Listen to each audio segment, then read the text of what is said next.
Inyo, Professor. Good morning, Prof. Good morning. Good morning, Tita Doris. Good morning sa inyong lahat. Yes, Prof. Si Alvin Good ito, morning, Prof. Good morning. Yes, sir. Anong paliwanag, bakit ganyan karubdub ang debosyon ng mga Pilipino sa Poong Nazareno? Devotion at panata. May slight difference kasi ang devotion at panata. In devotion, pwedeng nandun ang puso mo, anything and everything na gagawin mo, ino-offer mo, that's a devotion. Yung panata seems na kailangan may action. Yung panata, ibig sabihin na meron kang gagawin, may paulit-ulit kang gagawin, meron ka ng nakaplano. Sasabi natin, every year nangyayari itong mga bagay na ito, no? Kasi this is part of a panata. Panata means, bakit ba nagkakaroon ng panata at bakit may panata, ano? Before pa dumating ang mga Kastila, panahon pa ng ating mga sinaunang katutubo pa before dumating ang mga Kastila, meron yung sumasamba tayo sa mga anito, sumasamba tayo sa mga Diyos ng kalikasan.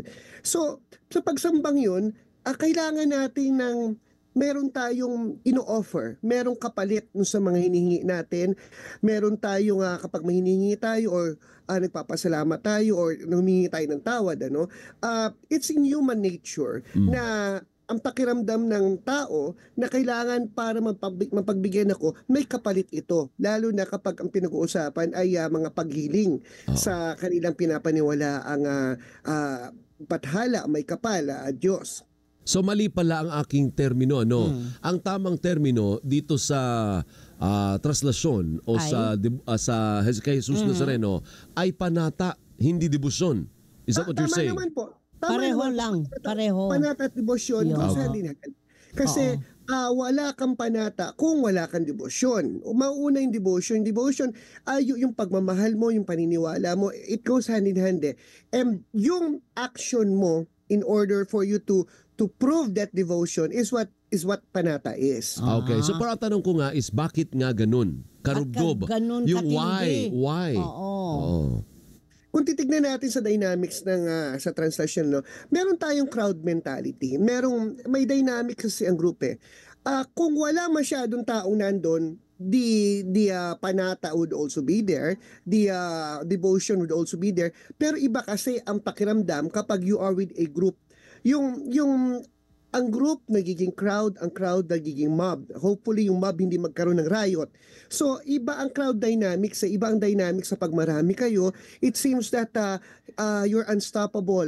Sometimes we feel that we are above the law. Sometimes na kapag marami kayo, you could do things na kahit pinagbabawal, like sa'yo, bawal umakyat at makakapatagal. Iba ang dynamics ng crowd. Parang hawahan, Doc. Hawa-hawa. Parang nakakahawa kasi ang ganyang klase ng debosyon o panata. Ganun ba yun?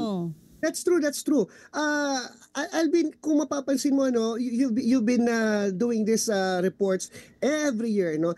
Si Tito Doris din. Kung mapapansin nyo, yung mga taong nandun na yung sumisilip lang, yung nag-o-observe lang, na hindi naman naniniwala sa ganitong klaseng devotion, no? Pag nandun ka at mararamdaman mo yung pakiramdam, yung feeling, maobserbahan mo yung mga tao, iba yung pakiramdam. It seems that pati ikaw gusto mo na ring sumama. That's the phenomenon of a crowd. Okay, go. Pero pagka ganyan po, yung sinasabi ninyo na panata, paano kung hindi natupad o hindi na ibigay sa'yo yung hinihiling mo? Ano ho ang epekto nito? Ganun pa rin po ba katindi ang debosyon at panata? Doon lumalabas ang pananampalataya. Yung pananampalataya naman na sasabihin mo, yung paniniwala mo na it will happen, dadating yun, ibibigay din sa akin yan, nasabing in God's time.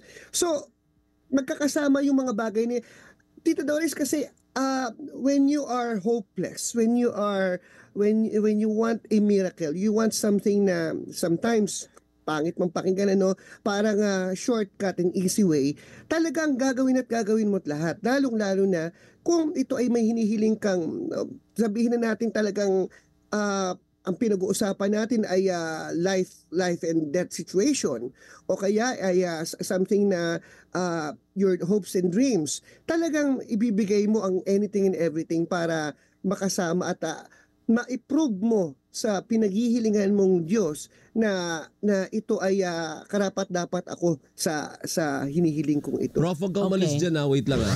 Okay po. Papasok ko lang si Christian Yusores dahil nagkakatulakan na raw doon ngayon sa Ayala Bridge. Christian, go!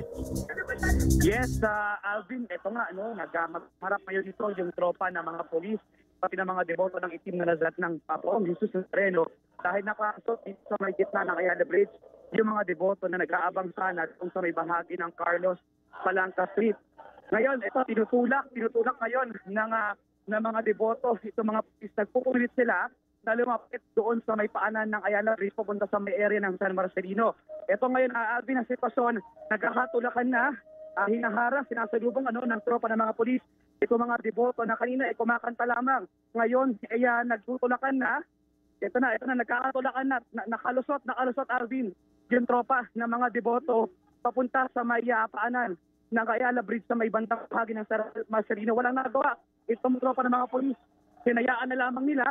Pero may ilan sa mga polis dito ang nanguhuli ng mga nakalusot na mga deboto. Kanina naikiusap yung mga polis kasi nga ang usapan dito ay hayaan muna na makadaan sa may Ayala Bridge yung andas mamaya at abangan na labang doon sa may intersection ng Carlos Palanca at Ayala Boulevard. Pero ilang sandali lamang ay bigla nga nakalusot nga itong tropa ng mga deboto at pumunta dito sa gitna ng mismong tulay. Pero ngayon ay nandun na sila sa may paanan ng Ayala Bridge papunta sa may area ng San Marcelino Street. Nakaabang na rin doon yung ilang pantropa ng mga polis na nagbabantay. Ang sabi sa atin kanina ng leader ng tropa ng mga polis dito, nasa may 4 na ang polis naman yung nagbabantay, pero mukhang walang nagawa itong mga security forces dito at nakalusot pa rin yung mga deboto na gaano karami yun, Christian? Yung biglang lumusot na lang? Wala akong bilang, Alvin, pero marami ito kasi nga hindi nagawang maharangan talaga ng mga polis. Nalusutan sila dito, itong tropang itong mga deboto. At ngayon nga nagdire-diretso na itong mga deboto papunta doon sa may bahagi ng Taft Avenue para salubungin yung andas ng Poong Nazareno. So nabuwag, Christian, yung hanay ng polis? Nabuwag, Doris. Kanina sinusubukan ng mga polis na pakiusapan ng maayos itong mga deboto. Pero nagpupumilit din sila na makalusot nga dito sa hanay ng mga polis. At kanina kumakanta lang sila Sinabayan nila ng unti-unting pagkilos at saka nila tinulak itong mga polis at wala na rin nagawa yung mga polis. Nalusutan sila nito mga deboto. Ayun ang sinasabi ko, baka kasi for all you know, baka instigator yun. Oo. Pag ganyan, hindi na makontrol. Kailangan kasi may control. Correct. Baka magka-stampede. Pero hindi naman nagkasakitan, Alvin, Doris. Although sinubukang habulin ng mga polis ng mga deboto, pero mukhang hinayaan na rin talaga nila Kasi ang panawagan ng mga deboto, ito naman ay para sa Poong Jesus Nazareno. Sana pagbigyan yung kanilang hiling na makalapit at masalubong yung andas. Ayan. O sige, pero nausad pa rin naman. Tumutuloy-tuloy pa rin.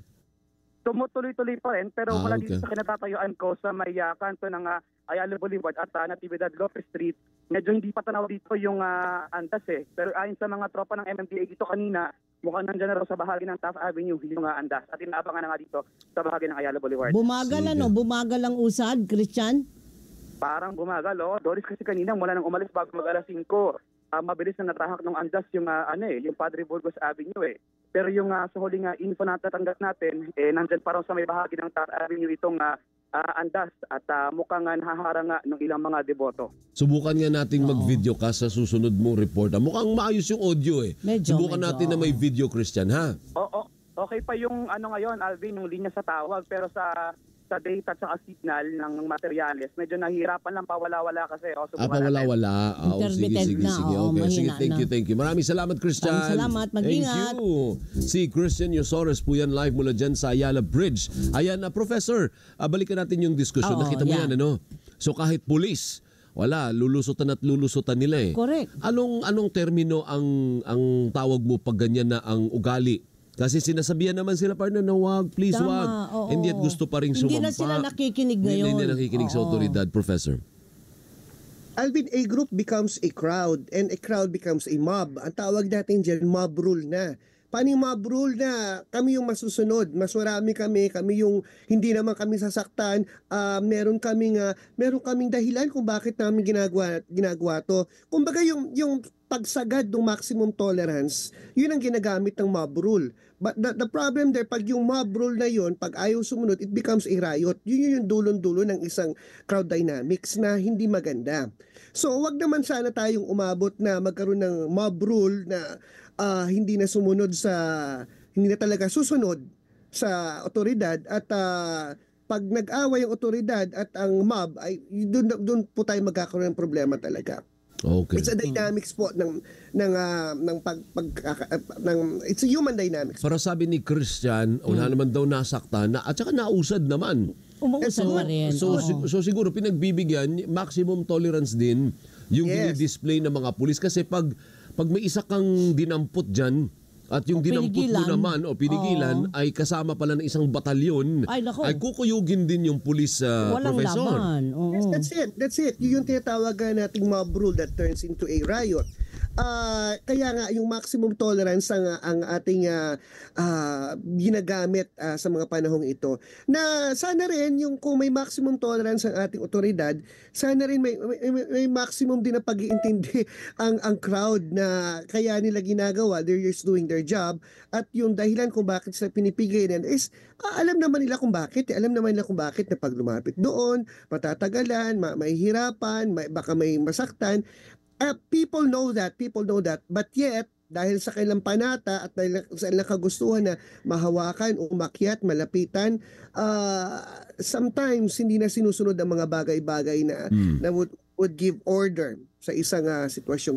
Professor, batay sa iyong pag-aaral, sa pagsisiyasat mo, unique ba yan sa Pilipinas, sa Asia, yung ginagawa ng Pilipinas o sa buong mundo? O hindi, actually, meron pang mas maraming ganyang pagtitipon, partner, na parang debosyon at panata rin sa isang religious icon? Yeah, not necessarily in the Philippines. Wala itong pinagkaibahan, Alvin, sa piyesta at yung parada ng pag may piyesta ng parada ng kanilang patron saint. It just so happened na talagang napakalaki ng scope itong translasyon na ito at maraming sumasali. If you would notice, padagdag yung mga sumasama dito. Kung titignan natin ang population, lumalaki rin naman talaga ang population kasi natin at lumalaki ang population ng Metro Manila. Plus, nagkakaroon din ng pagkakataon yung karatig probinsya natin na mag-travel papunta dito. Now, it means na itong mga bagay na ito ay magtatagal dahil ito ay napapractice, dahil may tolerance tayo pagdating dito. So, bakit tumatagal ito? Bakit laging may ganito taon-taon? It's because it is being practiced, because being tolerated. Kung tutuusin, kung walang magkakaroon ng trouble, walang masasaktan at maayos, walang basurang may iwan, it will last. Ibig ko sabihin, Professor, yung iba pang practice. Parang may nakita ako dahil parang India, hindi lang ako sure kung India ba o Mexico na ganyan din karami yung tao, devotion or panata sa rin. isang na religious based na Yes. may icon, religious icon, ano? Tama, Alvin, tama. Hindi lang naman ito sa atin, hindi naman ito unique sa mga Pilipino. Karaniwan kung titingnan natin, yung mga Christian nations, may mga ganitong klaseng mga programa. Pagpapalalimin pa po natin, ang karaniwang may ganitong klaseng mga programa at mga gawain ay yung mga nasa third world nations.